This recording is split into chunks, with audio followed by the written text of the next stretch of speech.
Well, I spent 25 years behind bars. Um, During that time, I was not the nicest person. It took me years to really start changing. But the day I walked out, which was January 24th, 2011, I was fortunate that I had the help of my two sisters, lest I could be homeless. And at that point, I was planning on helping only two inmates out. One was Gerald Loomer, who I knew he was innocent of this crime, and another one named Dina Lambert, who was a victim of human trafficking.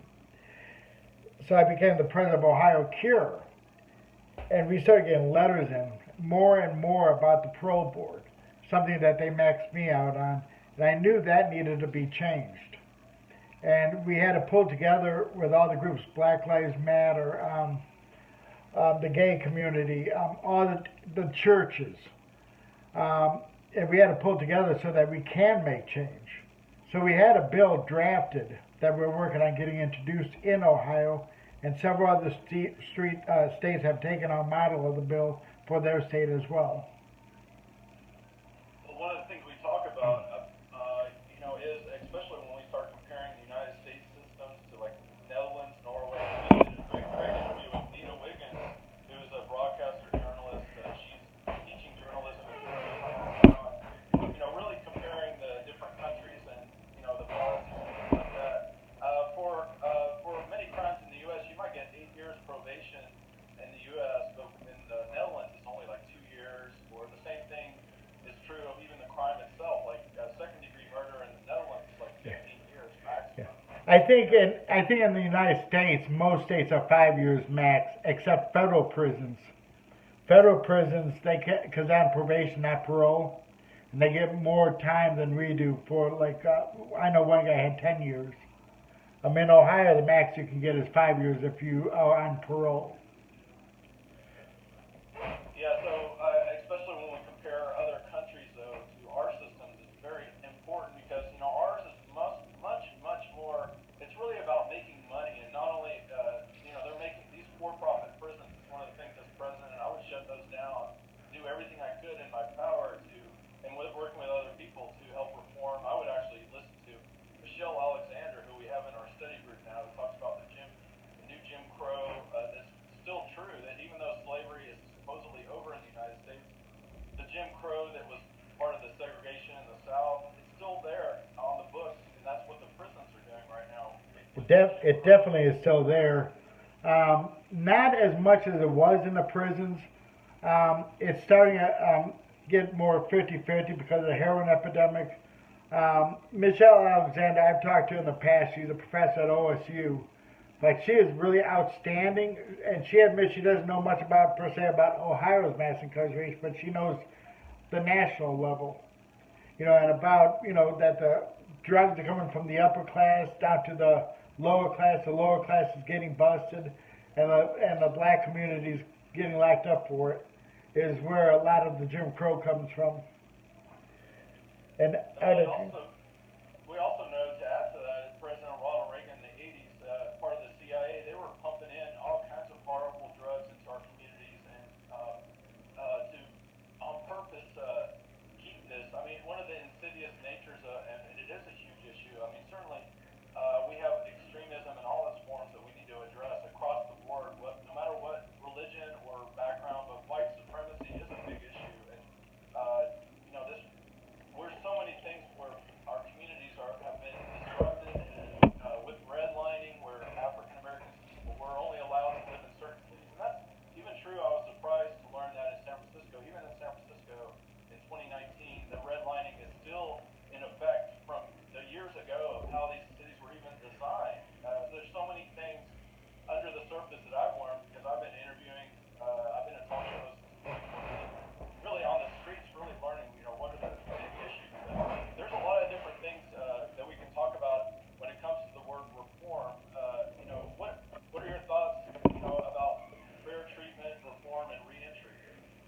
Well, it's got to start from the bottom up and the top down. We have a broken system. Our parole system is at least in Ohio, they're granting, I think it's at 6% paroles, which is very poor. We're the 6th state with the most incarcerated. And so these other states that have the pro boards facing the same problems, they're looking at nature of offense, which we know won't change, but we do believe people can change if they choose to want to. And we don't sit there and judge anybody for their past because we don't know if they're guilty, innocent, or what the situation is.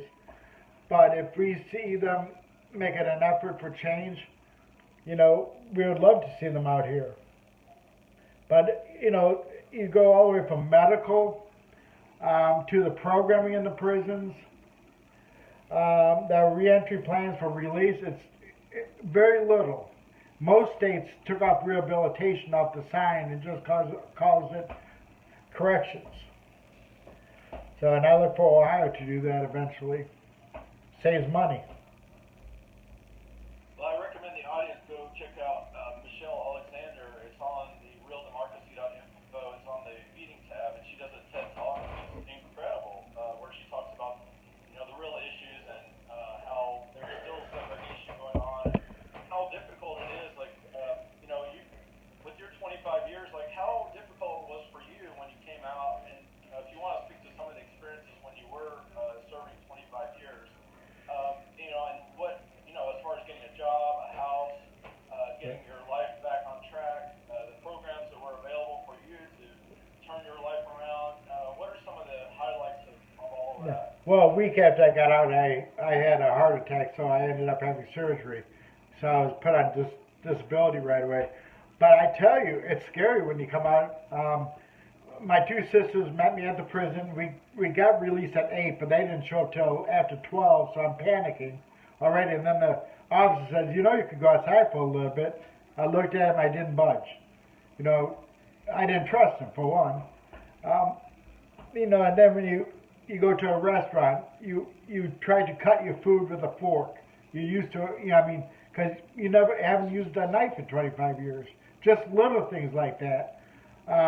Communities have changed. White wall tires weren't out anymore like they were. People have gotten more hateful, I think, now, over the years than what they were before. We have more judgmental people now, anywhere from citizens to politicians. They won't vote on what's fair or right. They'll vote on what popularity says. Those are the ones that need to be replaced. Well, that speaks to one of the things that I would help enact is that 1987, what time, when was it that you got out? January 24, 2011. Okay, 2011. So there was a lot of things that happened in those 25 years. One of the huge things that I've seen is President Ronald Reagan, he's known as the father of fake news. He actually passed, I recommend the audience go look it up, don't take my word for it. 1987, he turned down the fairness doctrine that used to be on the books here in the U.S. And I'm not saying that's a perfect legislation. It was part of the FCC had to follow a fairness doctrine, and that's been thrown in the trash can. And so one of the things that happened in 1987, which I feel is significant, it speaks to what you were just saying, how there seems more hateful people, less like Mr. Rogers and won't you be my neighbor, which I feel like these interviews that I'm doing now is like, won't you be my neighbor, like reaching out to all kinds of people. Right. Hearing their stories. But the fairness doctrine, not only did President Reagan veto it, Congress turned around and passed it, and he vetoed it again. So it was like twice. That's why he's known as the father of fake news. And what we started seeing was like shows like Rush Limbaugh and very far to the right shows that a lot of people would say that those should be shut down because they're too they're terroristic. Like there's right. a fine line between that and what the swirl of things that is causing our communities to people are so polarized in the speech and what the media is doing. It's all about trying to build the audience up and trying to get more things. I do want to do a shout out to Peter Choice, one of my friends. I actually stayed with him on a Craigslist couch surfing. He was actually a talk show host for like 40 years on Rebel Radio and made really good money and living in Los Angeles. But one of his interesting insights was that he got fired because that's when Rush Limbaugh, Howard Stern, and some of the other huge names in satellite radio came in. They kicked out all the local DJs and disc jockeys. I remember that. They all got like canned and fired because the local types of DJs and music stations started pumping money into the very wealthy, like Howard Stern and Limbaugh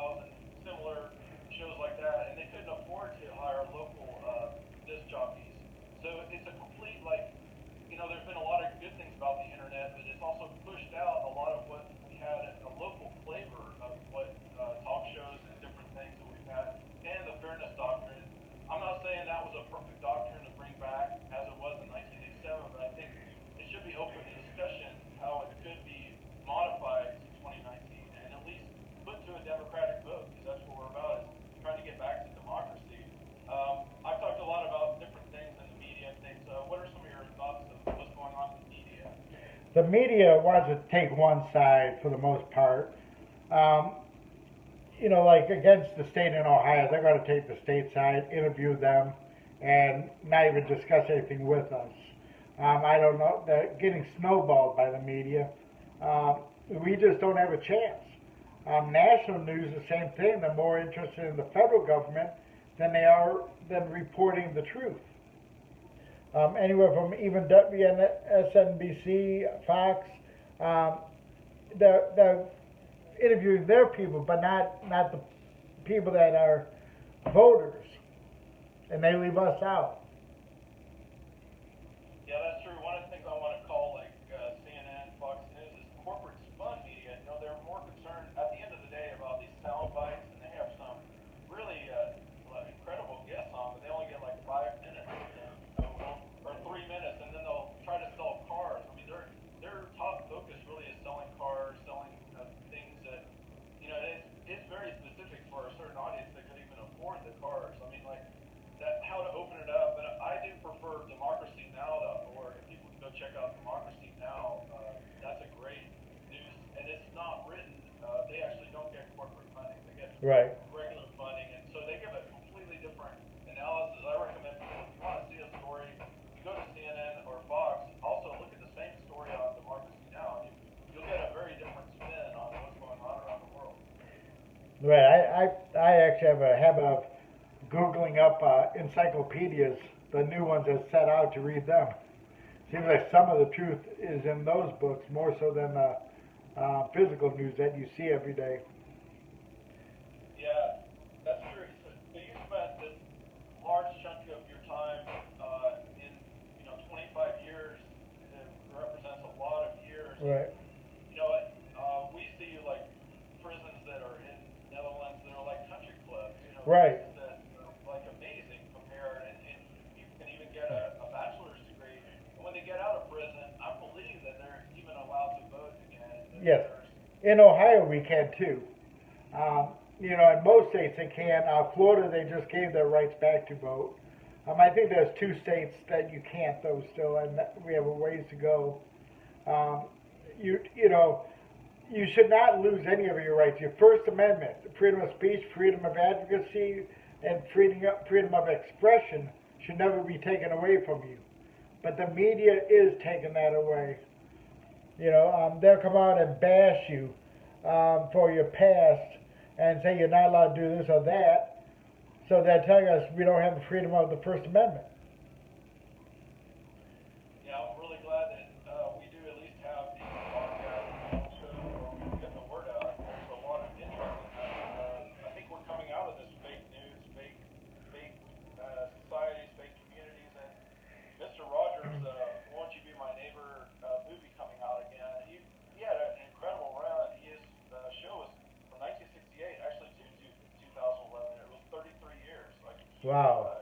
And the thing, yeah, I just was researching that because I'm going to see the movie probably this weekend. I haven't had a chance to see it. I heard the documentary Right. too. It's incredible. Yeah, there's a documentary out there. I think it might be on YouTube. Right. I was talking with Nita Wiggins about that on the interview. I'll put this up right after the one that we just did with Nita. There's a lot of good hearts out there. There's a lot of people trying to bring reform. We just interviewed lady Gloria Woods, who wrote the book Broken Shackles. Yes. Yes. Really proud of that. Yes. I'll be on her show coming up too. No, that's great. Yeah. I'll be looking at being on her show as well, and just trying to get the word out, keep it going, keep it maintained. It's such a powerful title, Broken Shackles. When you think of Broken Shackles, what does that bring to mind for you?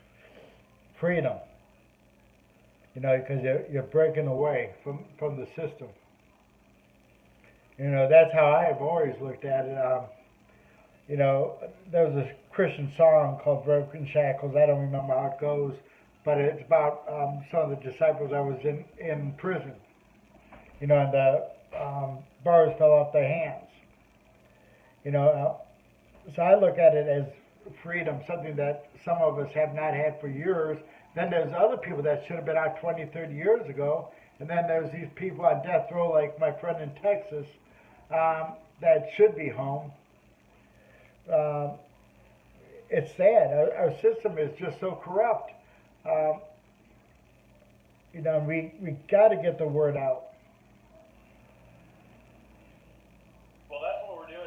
And last time I looked, and I'm sure it's way more number than this. The Innocence Project said at least 80,000 innocent people are in our prisons right now. And we heard about Rodney Reed here in Texas. He was about to face death, and they turned it down. And they're pushing for innocence. And I saw another article where 3 people spent 36 years in jail, and they were innocent. It's just heartbreaking.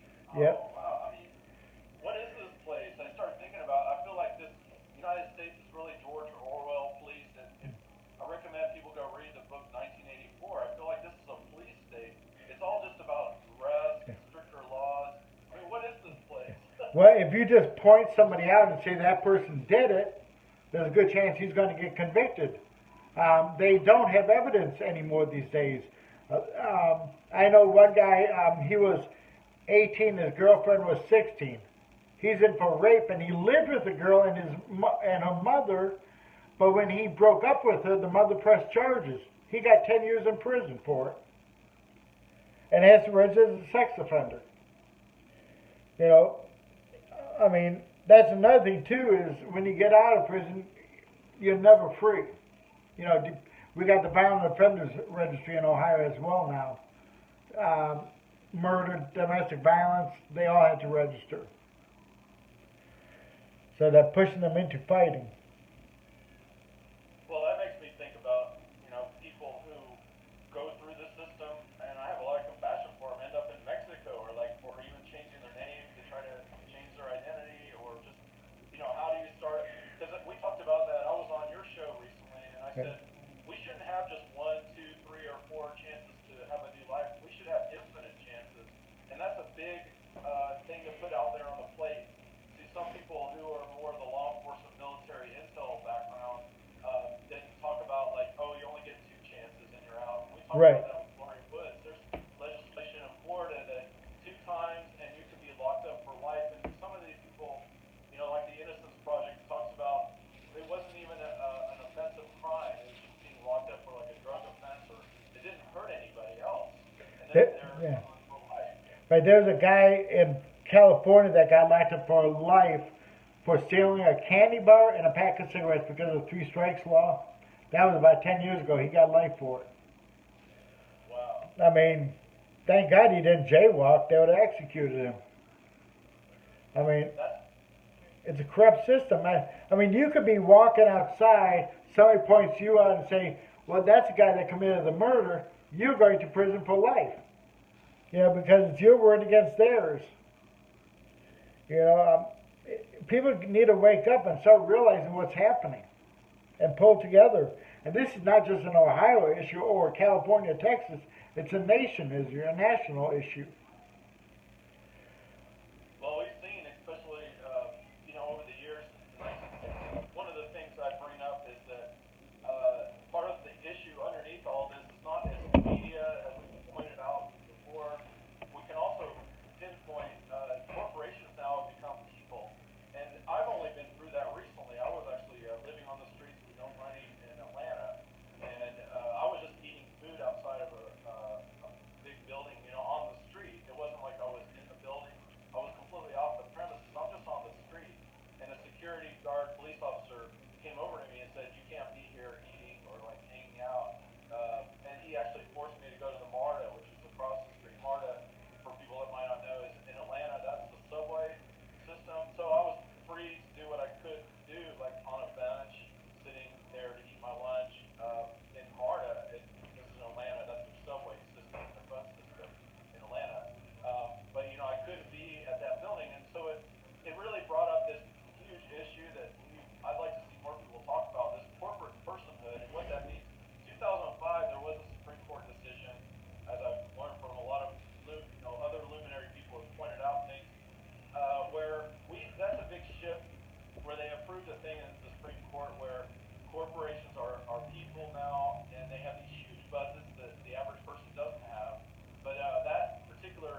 corporate personhood, but that's one of the big transitions that's happened in this country that most people don't realize. When I grew up, I was born in 1968. I grew up in the 70s. They used to be called peace officers, and now they're called law enforcement, especially since 2005. There's been a lot of other things that are passed. While we're off watching football and baseball and games, even on a Friday night when nobody's even aware, there's a lot of things that are going on by our supposed leaders, but they're really our rulers. They're passing stuff, and so we've completely gone from peace officer, which means to serve and protect the people, to a law enforcement, which means to serve and protect the corporation. So that's a huge definition of why we're having so many issues with the legal and the prisons and So what are your thoughts about that? Well, we know that not all officers are bad, but the bad ones override the good ones. And you're right about the 70s. They did not just come up and harass you like they do now. Yeah, they would stop riots and stuff. Like we had a riot in Cleveland in the 60s. It was in a black community. So they would break up riots and stuff, but they did not come out and look for felons or look for people just to harass like they do today. Today, if you're wearing a hoodie, they're going to shoot at you. It's just, dictatorship by the police department. It starts with the mayor. He hires the chief of police, though. Well, and the undercurrent to that is they keep coming out with these stricter and stricter laws. I just saw somebody on the BART, which is the subway in San Francisco, got arrested for eating on the BART. I don't know if you've seen that, but it's like, where is all this going? Like somebody's just eating their meal on the BART station. But it's also like the whole thing, they keep coming out with these stricter and stricter laws. So when the police confront us in the public, they see us as a paycheck. That's paying that's justifying their existence. They get money funneling in. Right. We're just a paycheck to them to throw us to jail. That's all we are, is a paycheck to them. They come to work. They don't really care about doing a job. They care about giving tickets, arrests. I don't know if they get raises by how many arrests they have or tickets, but it seems like that's pretty much their job. There was one article I was reading about these two cops that walked into this restaurant. There was a homeless man there, but instead of kicking him out or citing him, they fed him and prayed with him. That's unusual, and that's only a few cops.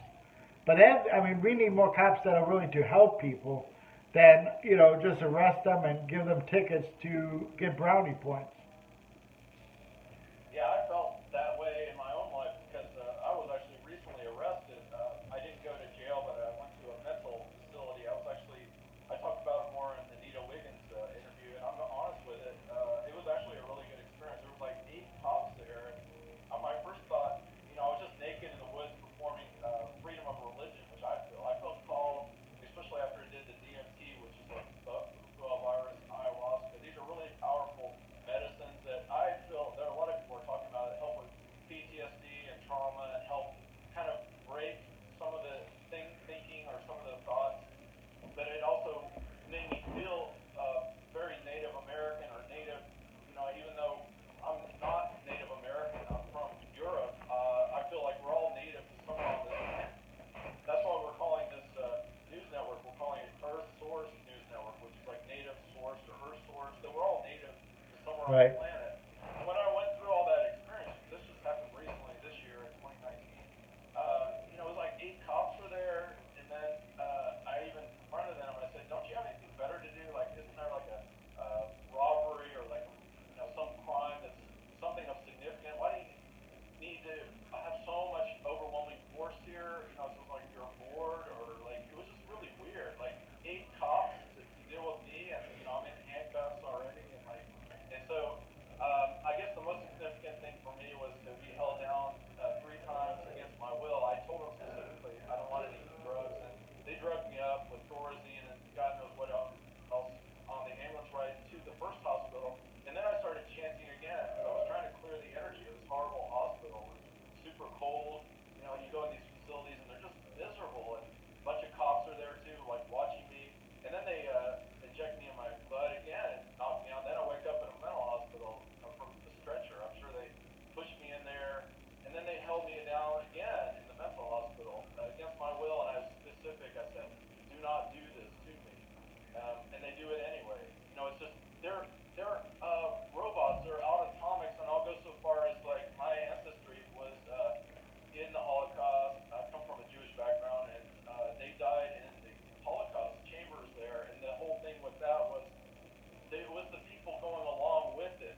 Yeah, I think some of them love the power over someone else, and they enjoy holding people down.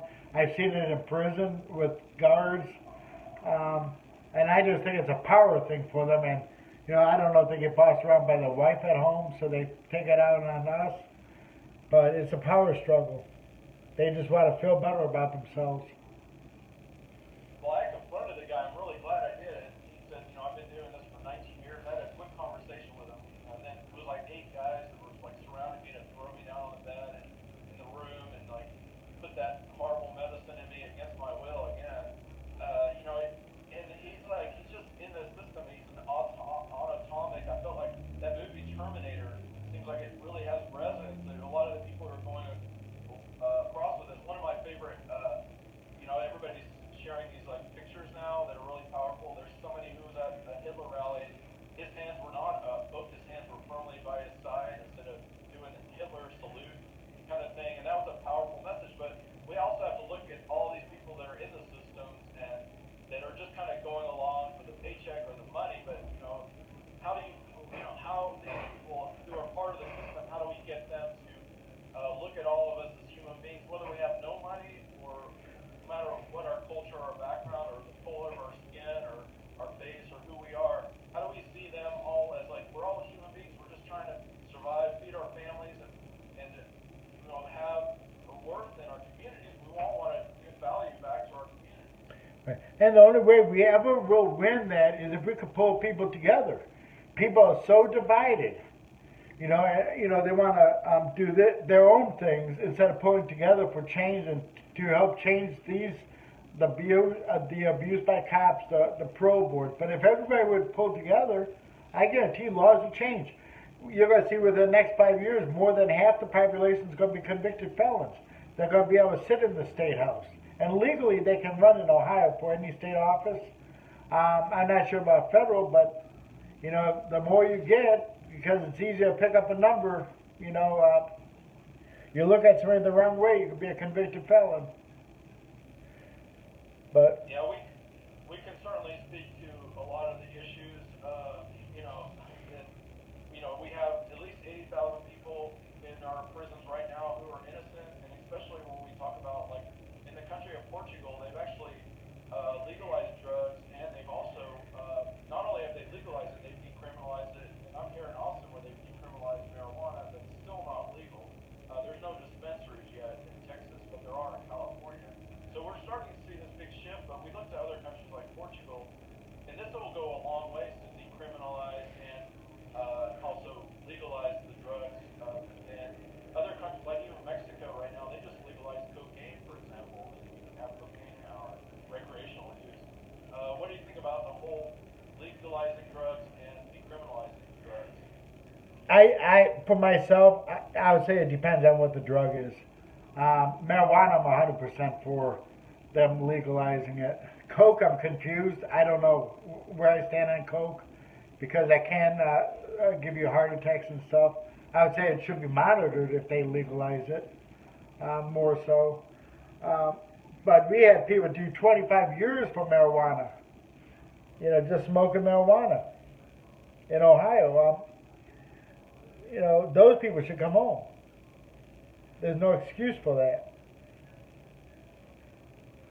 Well, that's true. And your foundation, you're the founder of Fair Treatment Reform and Reentry in Ohio, and I'm really glad that from all the 25 years that you were incarcerated, that you've been able to blossom a beautiful program. It's just similar to Gloria Woods, who has a talk show, Broken Shackles, in her book, that she's been able to do like great things from that. And I'm also trying to do what I can from my personal experiences and being in Brazil and traveling and meeting people and interviewing. How do we take these like negative experiences we have personally and help create some beautiful flavor, whether it's programs, attention, voice, giving voice to the voiceless, giving, when you created this program, you're the founder of Fair Treatment Reform and Reentry. What are all those words mean to you? Like, and the impetus of what you've experienced, and how long have you been doing this program? Since I came out, I was advocating. But I would like to explain how I came up with this name, and it was by accident. I was doing an interview with Channel 10 News in Columbus, and they said, "What's the name of your group?" So I just said, "Fair Treatment Reform." We added the reentry afterwards. Um, so that's how that came along, and I was going to change it, of course, but that name grasped on. And what was the other part of the question? Well, just how many years you've been doing founder of Fair Treatment Reform, and where it came from, Yeah. and what's some of the mission statements of your program? Well, we are in existence. I think this is our going on our 5th year that we started this. We've had our 501c3 about 4 years. The main points is to force the pro board to do fair and transparent hearings, not based on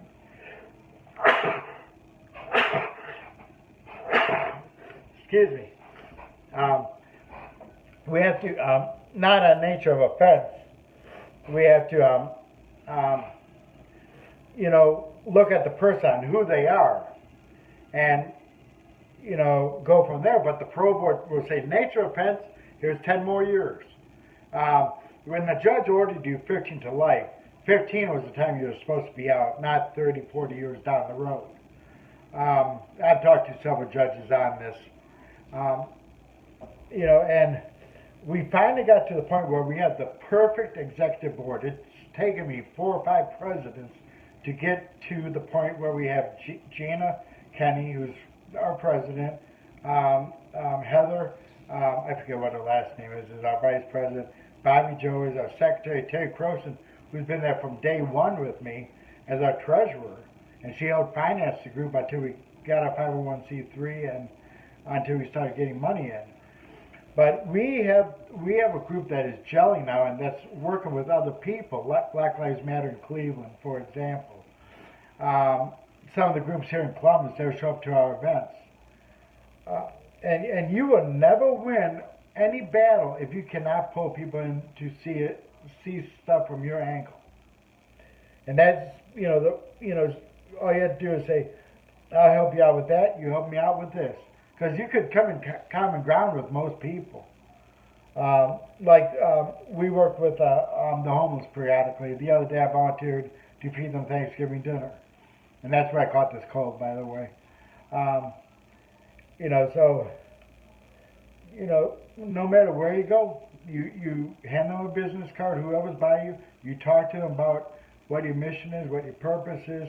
I've been cussed out. We've gained support that way. It just depends. But you don't stop fighting because of one person being negative towards you. That should make you stronger. So. That's true.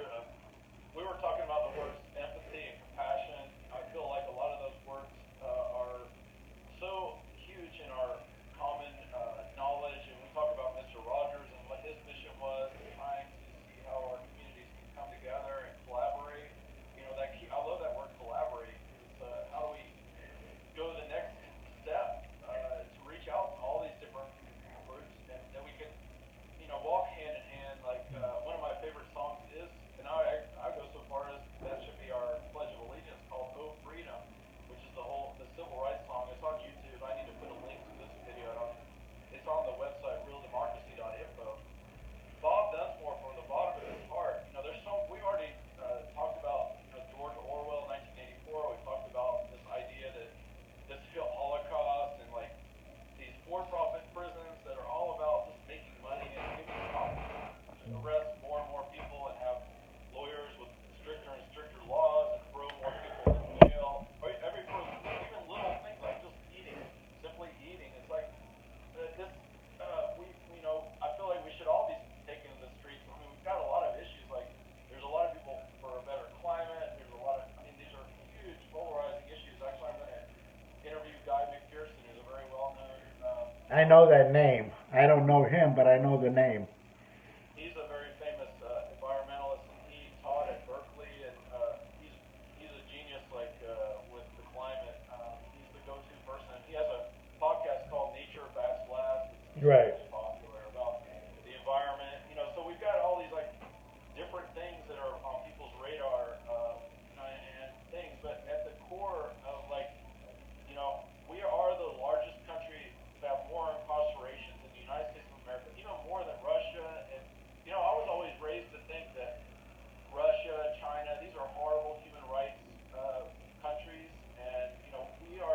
We're right there with them. We're right there, and even worse, I guess you could say. It's like I feel like that's part of my book, Looking Glass Shattered, is like shattering, like, even my upbringing. I always voted Democrat. You know, and I went to my job, and I had my 9 to 5 or whatever for a while, making my money, and, you know, I wasn't necessarily happy, though. I used to take big pharmacy, which I'm not taking anymore. Right. Bipolar. I guess, in some ways, I feel like I've had 25 years in prison, in some ways, similar to how your life was, because I was taking clonazepam and heavy drugs. I mean, Right. I can't really compare my life to yours, but I just feel like I was doing what I thought I was doing, but I felt like I didn't really understand the whole system. So, like, you know, I recommend Howard Zinn, the famous historian, that people go check him out. Right. Really learn history. Well, there's a lot of learning. You know, people can learn a lot if they just do some research on mass incarceration in China. If the hospital needs body parts, they take it right out of the inmates. You know, so that's inhumane. Look at how evil Korea is. You know that I don't know if he's called a prime minister or a president, but he killed his own brother in an airport. You know, you know, those are countries I wouldn't want to work with. You know, because you just can't trust them. We lead all nations in executions and incarcerations. That's a shame. You know, in some of the Middle East countries, and now after you're found guilty, they take you out and execute you. Like Hussein, he got found guilty the evening around 10 o'clock. They took him out at 6 o'clock in the morning and hung him. You know, barbaric. You know. Keep talking. I'm gonna go upstairs. My roommate just got in. I want to go up to the room. Okay. It's really good. Keep going. I sure will. Yeah, oh, you're walking. Okay, now you got me confused. Okay. We as a nation need to quit looking at the D, the R, and start voting for the candidates. If it's a write-in candidate, you need to write in their name and take a stand. Even if they don't win, they could get their message out. And that's what I'm hoping you can get out is your message more than anything. And then, who knows in the future, state senate, federal, you know, if you don't win for president, you know, that's a tough one. Right now, the Democrats are shooting themselves in the feet by too many candidates, you know, and the public's upset with the impeachment. I was just reading about it, and that's turning people against everything because of the money that's being spent. They need to get over the fighting, get down to one candidate, and support that one candidate so they don't spend all their money in the primaries. That's what's going to happen. You can't go against a Donald Trump broke.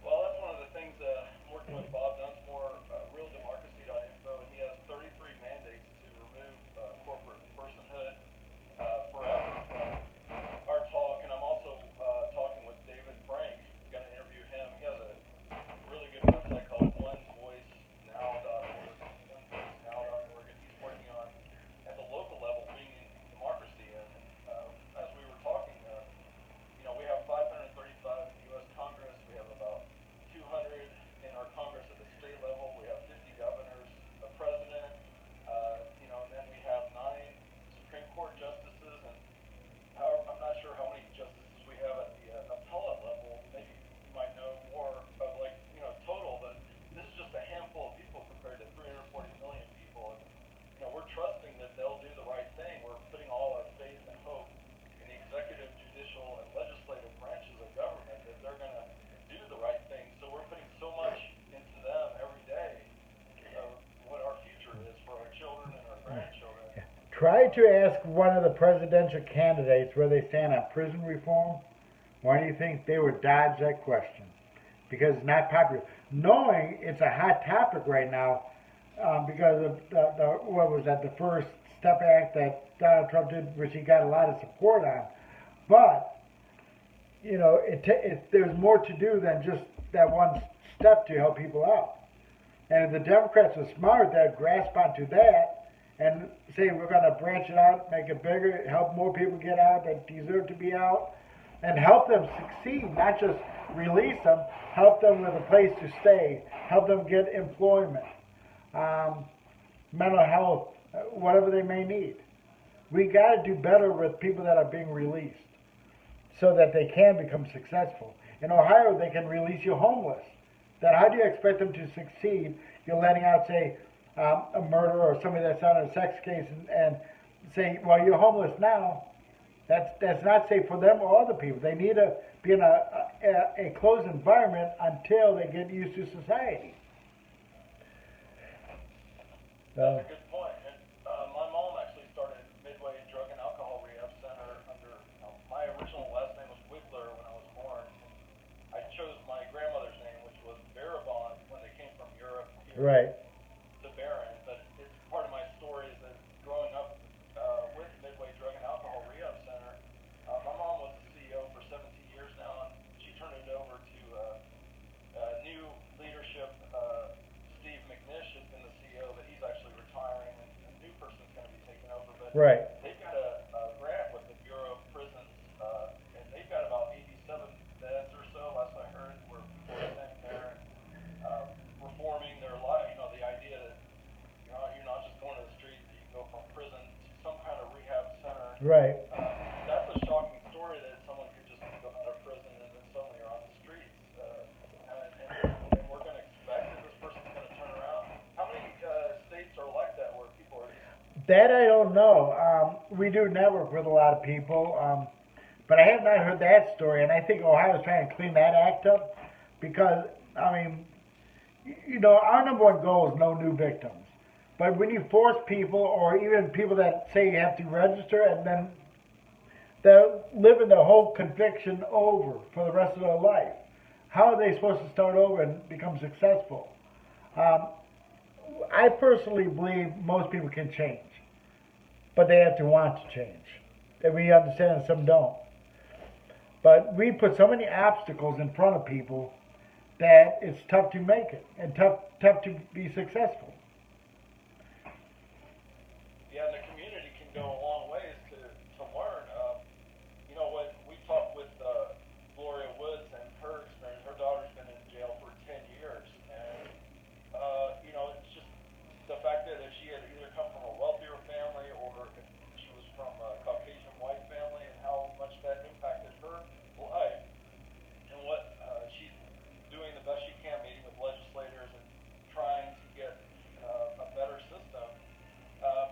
So what are some of your experiences of other people who had friends and family that are in jail and they're a lot more aware of what you've been through and others?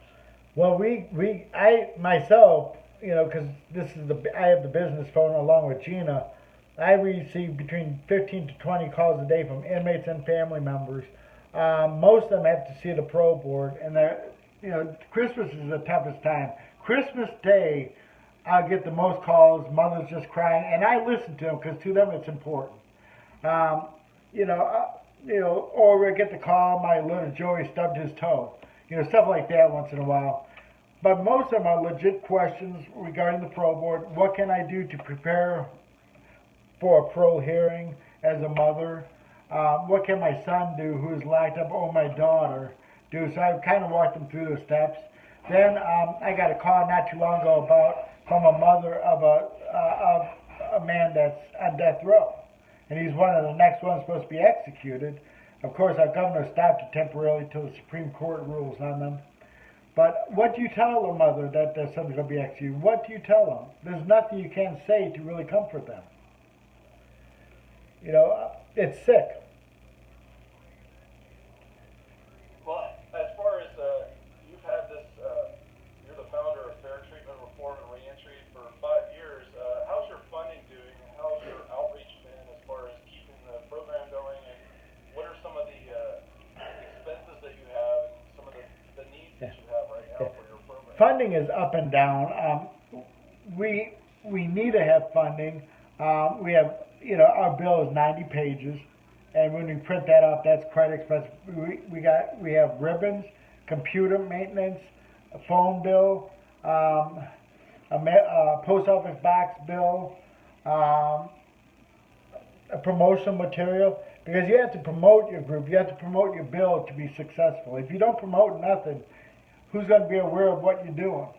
You know, because you have to grasp out to other people. So recently, Gina, our president, made a connection with the Cleveland Cavaliers.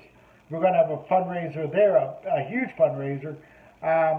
We have to, on December 20th, she needs 40 people to go to the Cavs arena to do the 50-50 to earn money that way. It costs $4,000 to be part of that fundraiser, and they give us $220 tickets and I think $100 tickets, you know, that we have to sell. But you can make up to $20,000 there.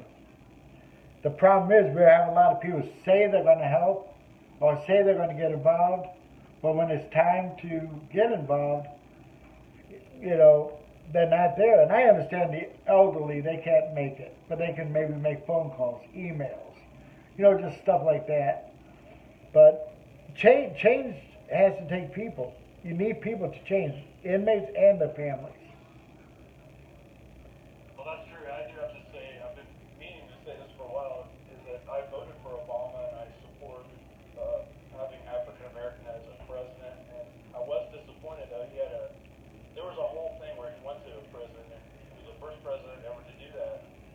And it just felt like it was more of a soundbite. And I'm not sure even what really came from that, other than one president has finally visited a prison, but tried to take it to another level.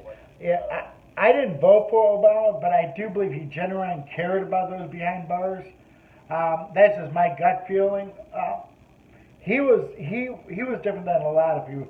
He was one president, along with the Bushes and all of them, that actually got along when they got released. You know, and they work on big charities together. I don't see Donald Trump doing that though.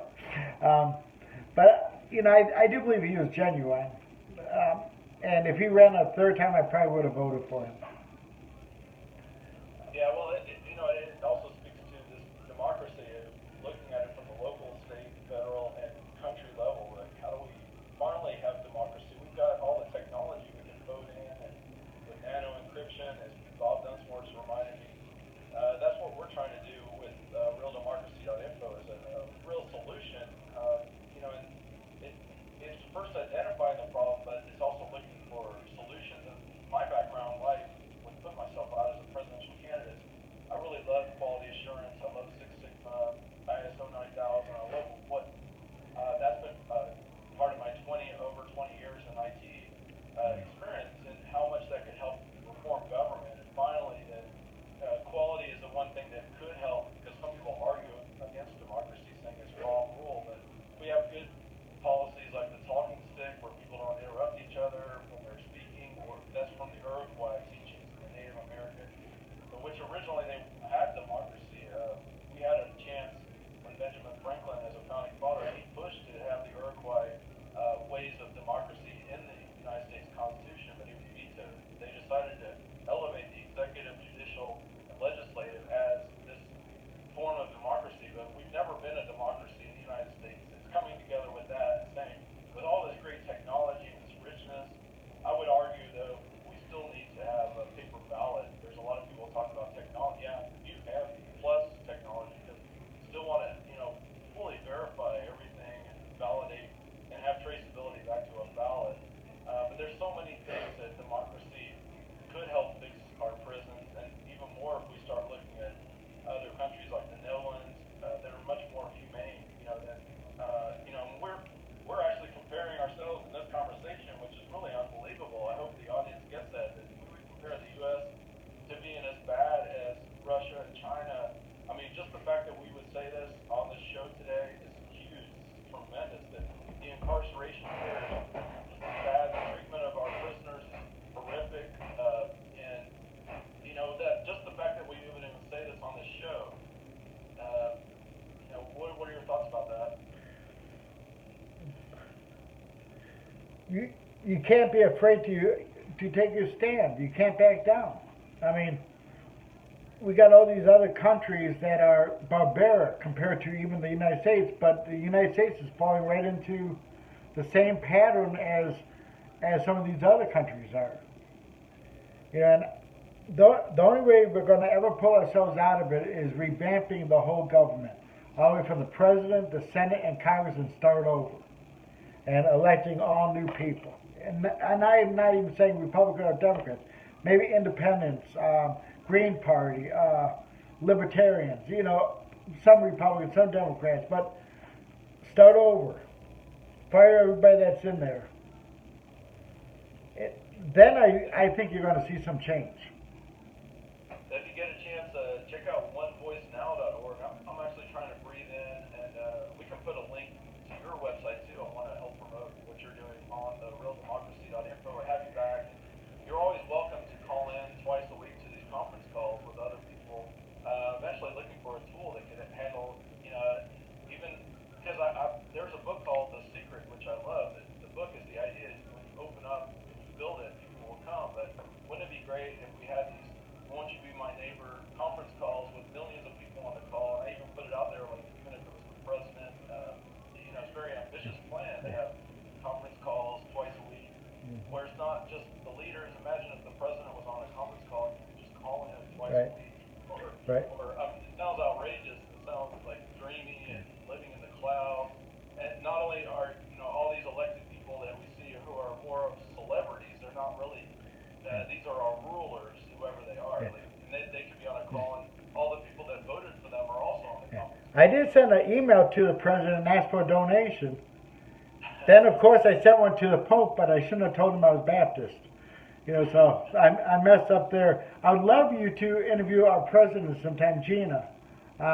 She is learning so much. She's getting to be a great speaker on our behalf. I mean, she's just, you know, I enjoy working with her, and I know so many people do, and I'm not the easiest to work with. Lord knows I'm not, but I'm working on it. But I would love to have you interview her sometime. Yeah, sure. Feel free to pass on my info. I'll definitely get it out there. We've got a large Twitter. We'll be tweeting this out too to around 1,000 people on Twitter.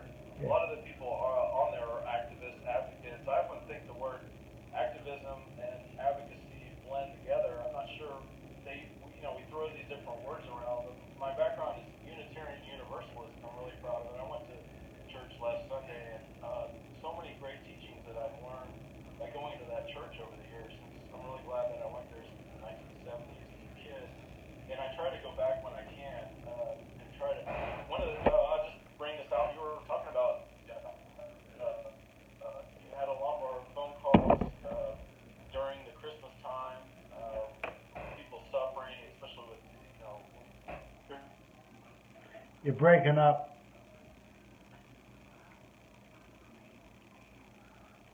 You're breaking up. So much anxiety about Christmas, and the whole city is the whole idea of it being therapy. That we're doing therapy to help people by these conference calls, giving voice to the voiceless. It's so therapeutic.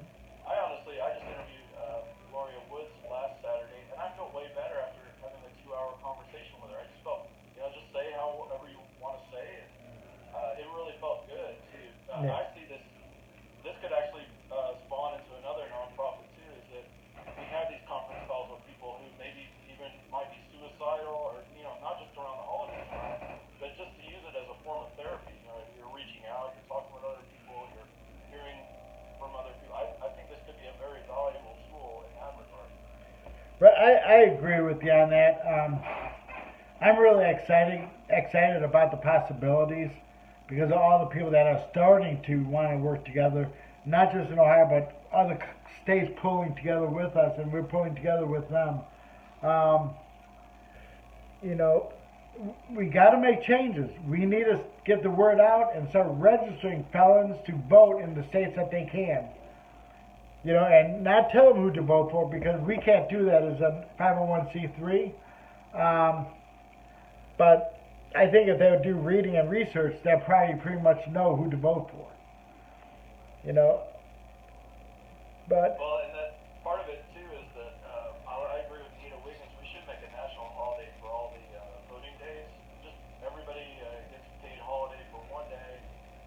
That's a great incentive for people to go out. And then in Brazil, where I lived for 6 months, I didn't mention that in the interview with her, but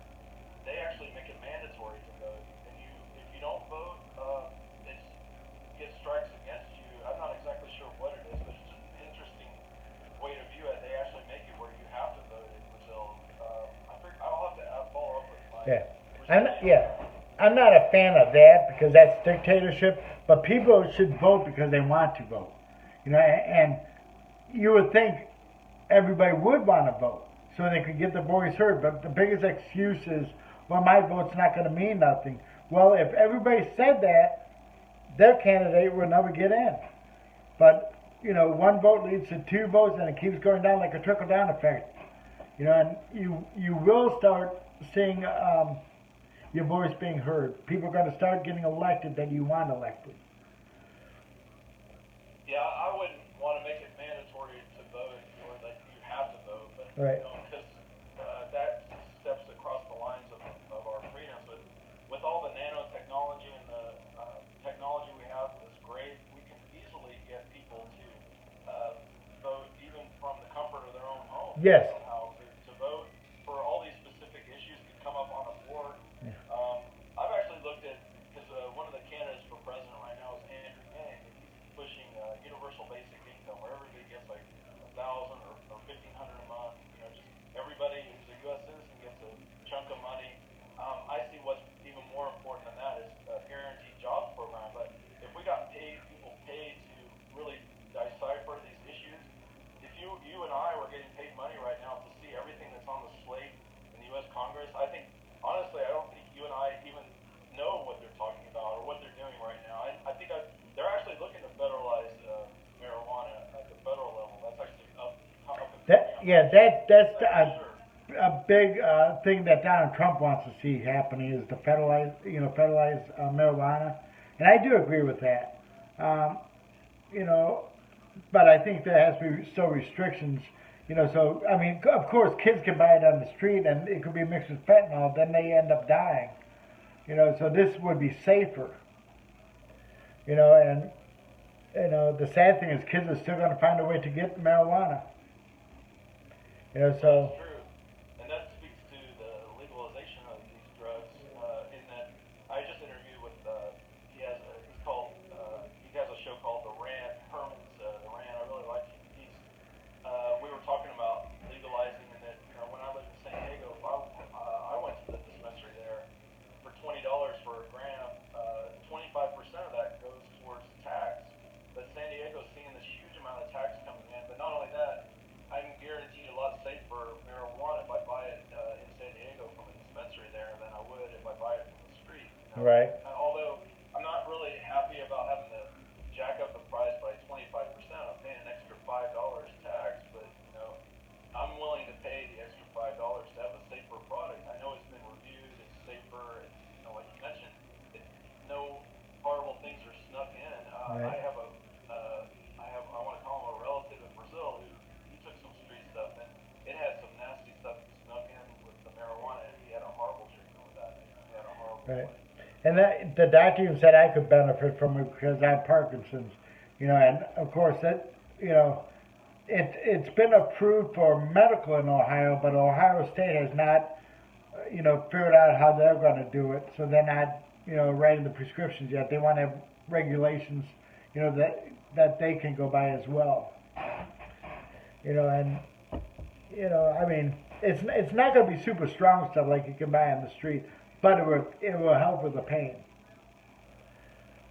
I've actually heard they're working on a new product. I guess we'll stay tuned for this called CBG, which does I heard. head high, but it's going to give you all the pain relief that the THC and the CBD gives you. So it's some kind of new thing that they've got going on. That sounds like it could be very helpful for a lot of people. Yeah, the question is, if they legalize marijuana nationally, are they going to let inmates have it that have chronic problems, or are they going to discriminate against them? Well, that's a good point.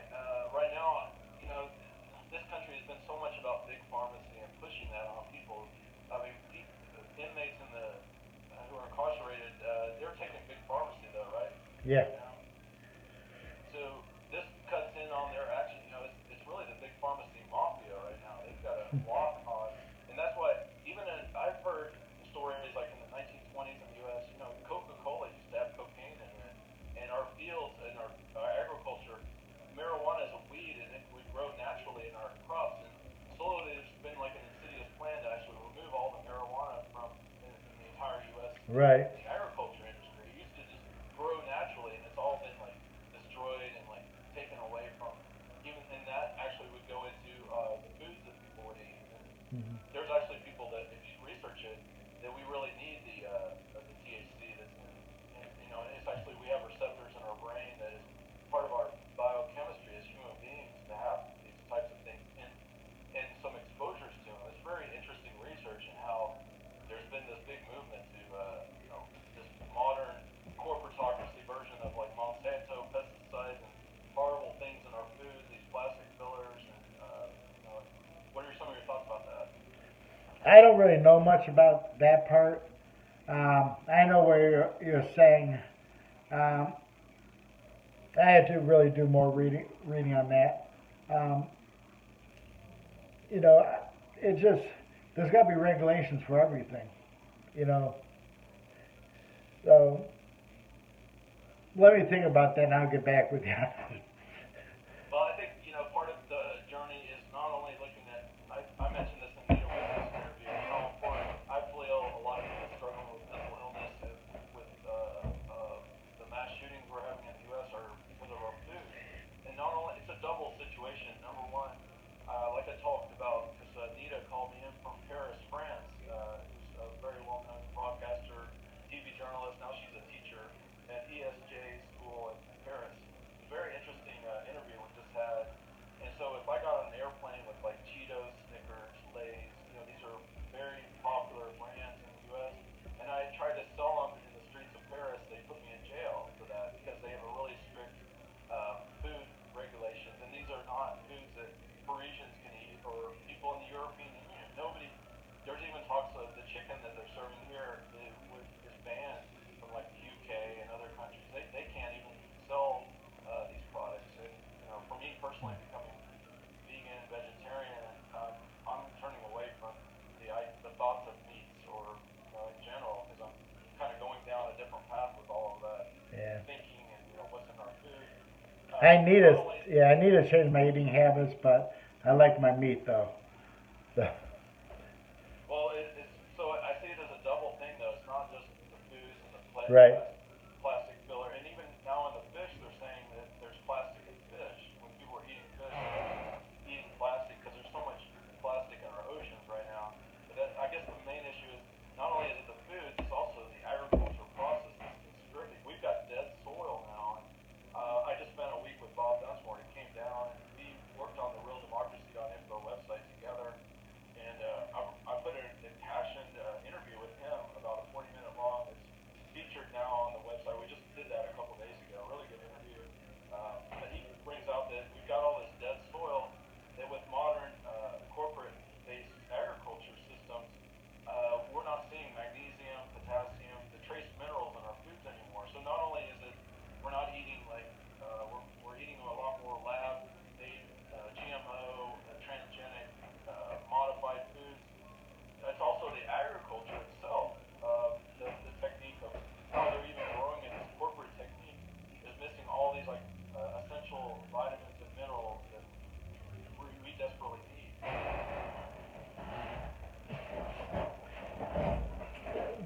I guess I take that as a double thing to look at. That hopefully other people will bring these up, these issues, as we talk about it more, and some our food supply and how it relates so much to a lot of our issues.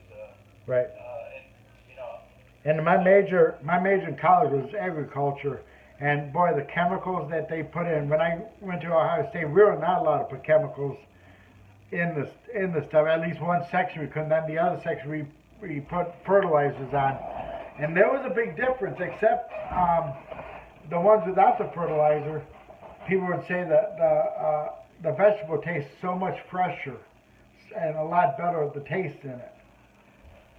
So I mean, there is a difference. that's one of the things that worried me because I've been to the market where I bought just a regular tomato, for example. And when I was in New York City, I started thinking about that in 2012. And then I would go out, and I noticed a lot of people in New York would go to Vermont to try to get away from the city. Then they rush back, and even though it's trying to relax and meditate and get out in nature. But then I started thinking about how we have these tomatoes, and you bite into a tomato like in 20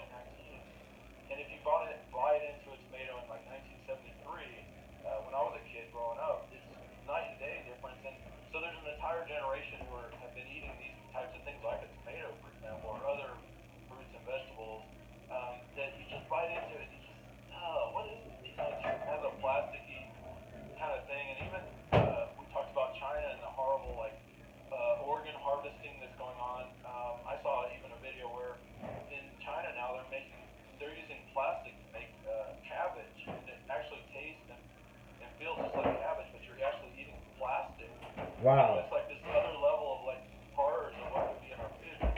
One of my concerns is there an entire generation that they've just been eating these tomatoes that were organic, that were GMO or transgenic or made in the lab, and they're eating this, which is maybe common, especially if you don't have a lot of money and you want to save money, you don't want to buy the organic food, or you're not able to because you can't afford it. So this entire generation of kids, they might not even know what a real tomato is supposed to taste like. Yeah, it's the doctoring of so much stuff that you don't know what it tastes like. Even the meat where they're using the steroids, to shoot up in the cows, or and some of the other animals. That definitely is not healthy. Now, chicken and turkey, they say, is the two healthiest, besides fish. You know, but the red meat, they say no more than once a week you should really eat red meat if you eat it.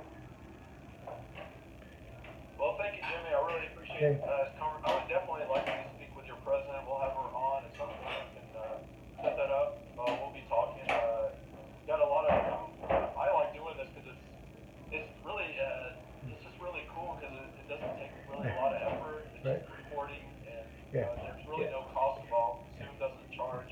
Yeah, send me this in Messenger if you can, and then request me on Twitter. I try to request you, and for some reason your name wouldn't pull up. Oh, okay. Yeah, I'll find you on Twitter. It's Daniel Roy Barron with one R on there. Right. I guess I felt like I would run for president as much as just trying to get the word out, but I feel like I should also run for city council. If you get a chance, go check out onevoicenow.org. I really like what he's doing. David and I will have an interview at some point in the future too. And Bob Dunsmore with the Great Mandate for Democracy. He's got 33 mandates to get rid of the corporation. Right. And he's calling for the crisis. I agree with him that the planet is in a crisis right now in so many levels.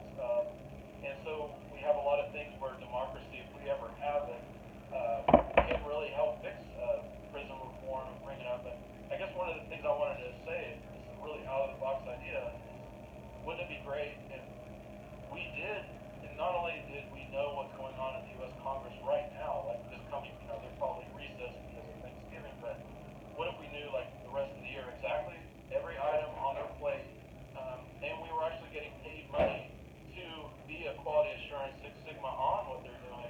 Wouldn't that be beautiful, Jimmy? Yeah. If we had some system in place where not only we could see it, and, so I'm kind of taking the idea of universal basic income and a guaranteed federal jobs program, and I also recommend modern monetary theory. That's a program that if we adopt this economy, we can actually have tons of money that we'd get paid to actually be monitoring and being the watchdog on the government, Right. quality assurance people, and we could see exactly what the issues are, and we'd get $15 an hour to monitor our government.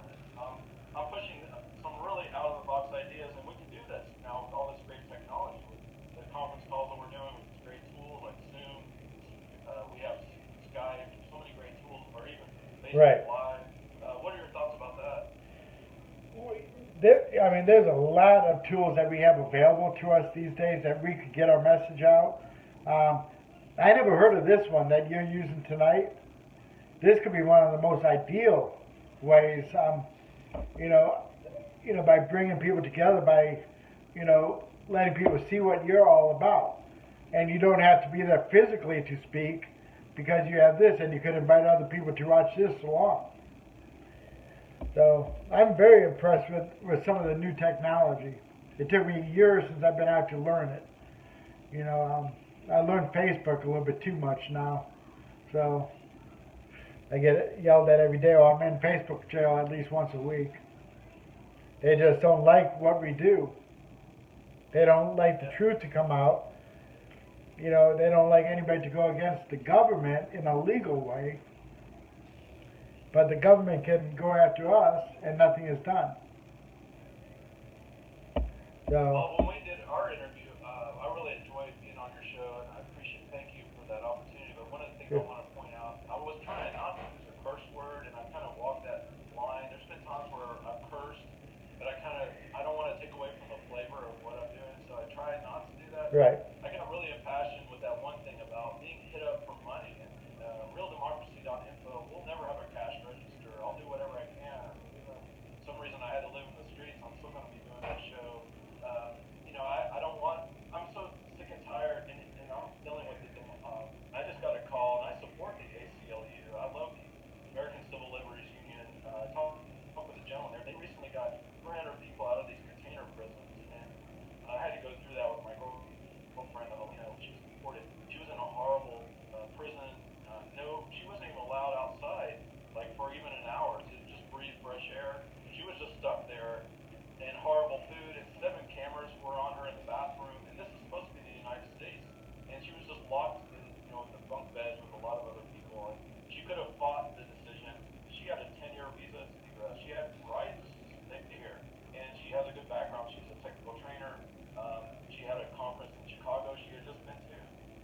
appreciate it.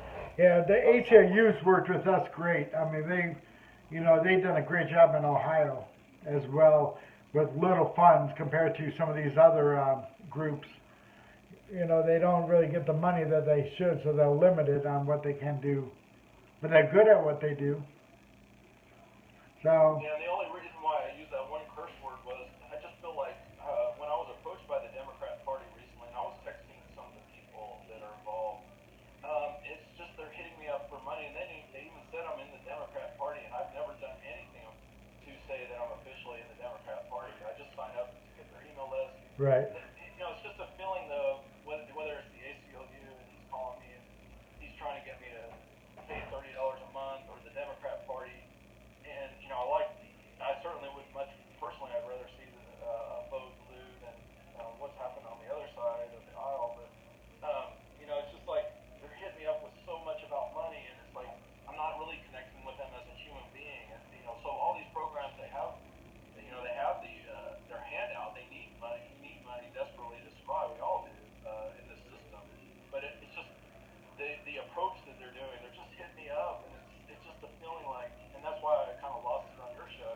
That's right. I've lost it before too. I mean, we're human.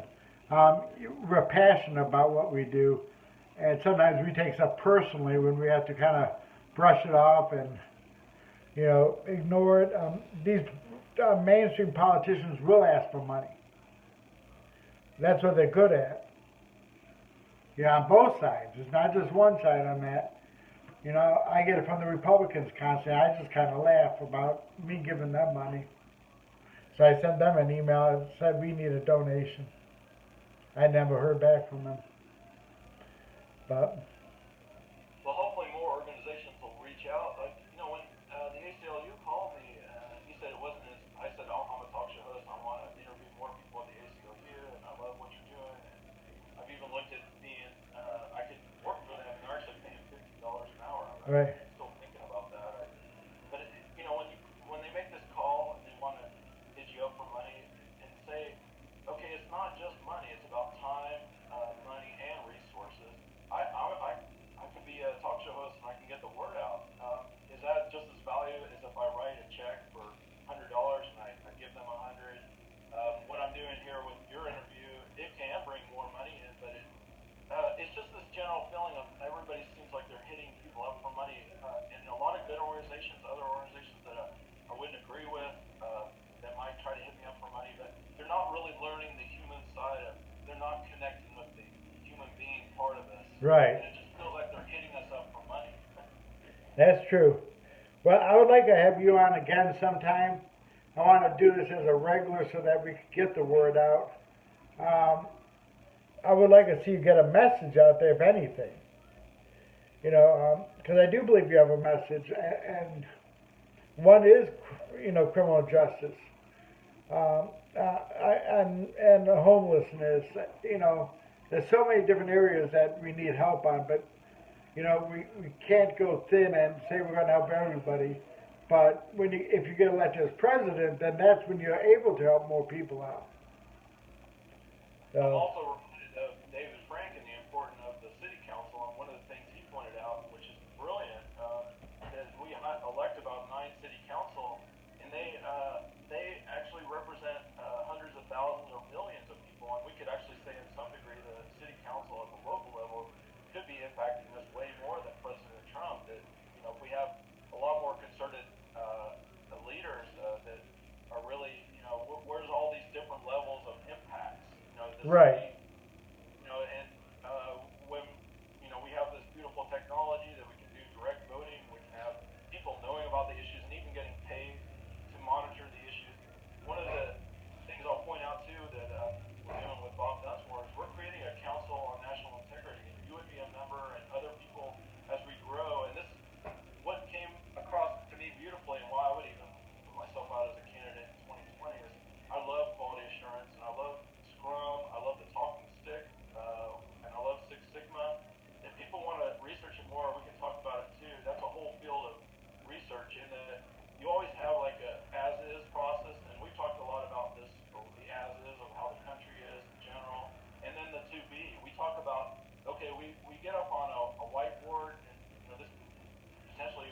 constitutional convention or however we want to use these words, we show, okay, these are the current processes, this is the as is, and this is what it to be. So we march toward, all of us work together, collaborate.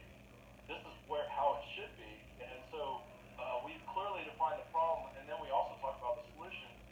What I see in a lot of the talking heads and the shows now with Hannity on Fox, and these are names that have been around for a long time, Rush Limbaugh, they're stuck in the problem. They're stuck in the sewers, the trash of what's broken. And they might have points, whether they're on the left or the right. But how do we get out of the trash cans in the sewer? We sit down and we show, okay, these are all the things broken, and these are how we can move to fix it. But the National Council on Integrity is the step where we're actually calling for a recess of government. And we're saying this council is going to take over until all the leaders do a pledge, an oath to help the people and not the corporatocracy. And I'm going to look to talk with David about his onevoicenow.org and see there's still the 800-pound gorilla in the room. It's the corporatocracy, the corporation. Right. Even though we can do all these great things, and Bob pointed out when I brought up the One Voice Now, the city council oftentimes approves things that are for the people, but the corporation swoops in. Like we're seeing some things where Nestle, and when I was in Mount Shasta, they're trying to get all the water out. The corporation Nestle wants to sell more drinking water, and they're desperate to get into Mount Shasta in California. What city? Oh, you live in California? Well, I'm in Austin, Texas right now, but I spend a lot of time when I travel. So I've had an ear to the ground to a lot of issues, but I'm just pointing out how even at the city level, they can approve something to protect the city, but the corporation will swoop in and Right. destroy what the city people want or are demanding for the people or for democracy. Because this corporation, we've got to cut the corporate personhood. We've got to do everything we can, and that's like the number one issue. And that can even get us out of these endless wars. We're in so many wars now, and it's how to move to a peace economy. And the corporate personhood, we're going to have more conversations with Bob Dunsmore and others. He's a community development leader for years. He lived in Bolivia for 3 years, in El Salvador. He's been Right. all over as a community development leader. And I'd rather meet with him than Obama, Hillary. His website is heartmindalliance.com. And people can go check out Heart Mind Alliance. This is actually what we need in the U.S. and worldwide. It's about regenerative agriculture, and it's not about buying and selling. He's got technologies. I'm also helping him with the University of New Mexico to get his technologies up on their website. Part of the Heart Mind Alliance. I'm doing what I can to help him. He's got these great technologies that could be used in the U.S. and worldwide. They're not based on money. How you can build a water filter, for example, locally, and it won't cost you a dime. How you can use solar or off-the-grid living. I'm really glad to bring him into this campaign of what I'm doing and how we're looking at things in the community, and they're not based on money. These are products that you can't Right. that we can make locally. But I really learned a lot from him. I'm really honored and privileged. He really took my understanding and knowledge of regenerative agriculture and these technologies that we have at the community level to another level. So I'm glad Right. to work with them. So, yeah, I mean, we've discussed a lot of things of the as is. It is depressing. And I do have to admit, I was really depressed to hear Guy McPherson about the climate. There's a lot of things, but I feel like I'm doing the best I can to help fix the karma of humanity and Mother Earth, and how we can move forward with all these great ideas, great technologies, great thoughts, and good hearts out there. As we wrap up the show, realdemocracy.info, what are like the highlights as we go almost into 2020 now? And Jimmy, as the founder of Fair Treatment Reform and Reentry, what are some of your passions and missions as we go forward into 2020? What are your goals and targets for the next new year? Yeah. Our number one goal and only goal at this point is to get a bill passed in the State House to reform the parole process in Ohio. And other states have taken our bill to work on their states as well. But we got to get that bill passed. Our population is getting to be older and older. I think the oldest inmate we have is 94 years old. And they just gave him a 10-year flop, which is a 10-year continuous. That means he don't come up till he's 104. And that's just not going to happen. It's ridiculous. It's abuse of the elderly. The average person that's been locked up since '96, because we have two laws in Ohio. Those before 1996, everyone had to see the parole board. Then Truth in Sentencing came in 1996, and those sentenced after July 1st of 1996, only lifers, only murder people had to see the parole board. Everybody else got flat time. Like myself, if I was under the new law, I would have only done 6 years, not 25. That's a discrepancy. It's an unfair system all around. Well, and even more so when we compare the Netherlands, Norway, Finland, these other countries that their models and even their police are not built on just money, money, money. For profit, making so much money off people, and it's really disgusting how much part of it. There are better systems too. Another one I recommend people to check out is Mondragon, which is a collaborative in Spain. It's the third largest collaborative in the world. And if you get a chance, I want to interview some people over there and talk about the collaborative models, because it's still capitalism. It's still about buying and selling at the heart. But you can actually become a member. You can vote if you're in the collaborative. You can actually have a say. If people work there, they retire there. They love working for collaboratives. We see some of that here. We have some co-ops in our grocery stores in some of our communities in the U.S. Right. We see some flavors of that. That Mondragon, there's something really special about the collaborative and how it really is speaking to the word democracy at the level. And I think whether you're on the left or the right, or however you feel, I think everybody would want to say that we live in a real democracy. And we come together and we say, just these handful of people representing 340 million people, we're not in a democracy, but let's take some steps now with quality assurance, Scrum, the Iroquois teachings of democracy from the Native American that Benjamin Franklin desperately wanted in our Constitution when we formed this nation. We kicked out the British Tea Company, but now we have hundreds of corporations that took their place in 1776. It's just all these other corporations took over from the British, and their tea company, how they were taxing us. Right. Right. So I want to thank you, Jimmy. Just one last question. Ohio, as we're celebrating Thanksgiving, going into Christmas, what do you see as ways of reaching out to other people, reaching out to our neighbors? What are some of the things that the Fair Treatment Reform and Reentry, you've been talking with other people who have been incarcerated, but what are some other ways that we can look to collaborate more in our communities and learn from Mr. Rogers? Won't you be my neighbor? Extend our hand and say, how can we help you? I think once we learn to be humble and say, how can we help you? I think we as people are going to be stronger and we're going to get more accomplished. That's great. And one of the teachings from the Dalai Lama, and we have so many, I really like Thich Nhat Hanh, and read some of the people about compassion and using, how do we relate with other people, and how do we really keep that word compassion. And Ubuntu, we talked about that from Africa, where it's more about sharing rather than just ownership and mine, they. We talked about that at the Nita Wiggins interview, that in some of the tribal huts, original ways, people are a lot more into sharing, and it's called Ubuntu, which is a beautiful saying. How do we get more collaboration? So I want to thank you, Jimmy. Thanks so much, and we'll look to have the president again. Before we close out, you can mention some websites and Sure. our audience find your organization. Our main website is www.fairtreatmentreformandreentry.org. You can also go to our Facebook page, which is Fair Treatment Reform and Reentry. Then we have an inmate blog page, which is F.T.R.R. blogs, where inmates can write in and give their opinion or their thoughts for the day. We don't screen what they say, but by no means is that our opinion, it's their opinion. So. That's great. You just reminded me, there's actually a program going on at the Kennedy Center that has to do with prisons and reading. I'll have to forward that email to you, because they're looking for people, and they'll even pay some money for people that want to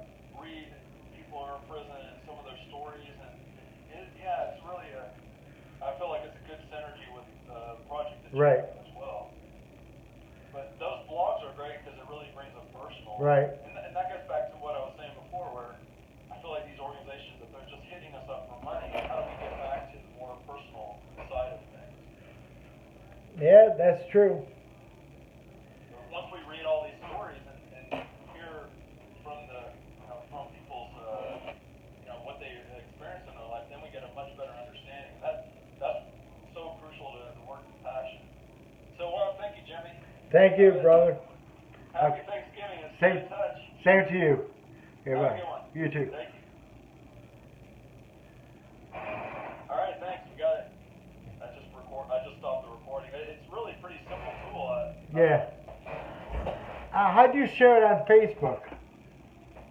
Well, it creates an F.T.R.R file, and then I just upload it to YouTube. But it also, what I like about it, it creates a audio file, so it then records on Spreaker and all that. So can I upload it to YouTube as well? Yeah, sure. How do I do it? Well, that's a good question. There's several ways I'd have to share. There is actually a tool where you can take any YouTube video and you can download it on your local desktop. Yeah. I mean, that's one. I'm just telling you, like, one way you can do it. Because you're talking with a guy who has a technology background. So Yeah. I know multiple ways to do this, but if there's some way I could share it, because it's a huge file, it'll be close to a gigabyte. Yeah. It's a very large file.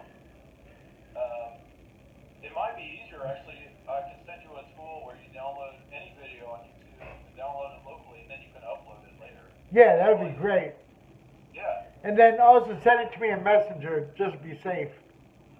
Well, that's the thing. I won't be able to send it to you in Messenger because it's too large. It's too large of a Oh file. yeah, yeah. Yeah. I mean, I wish I could. It's just, Post it on Facebook and tag me. What's that? You can post it on Facebook though. Yeah, I will from the YouTube, but you're welcome to download it and put it on YouTube also. That'd be great. Okay, if you send me the way to do it, the link to download it, I'll do it, brother. Yeah, I got it. Okay. Yeah. One thing I've been researching this. I see on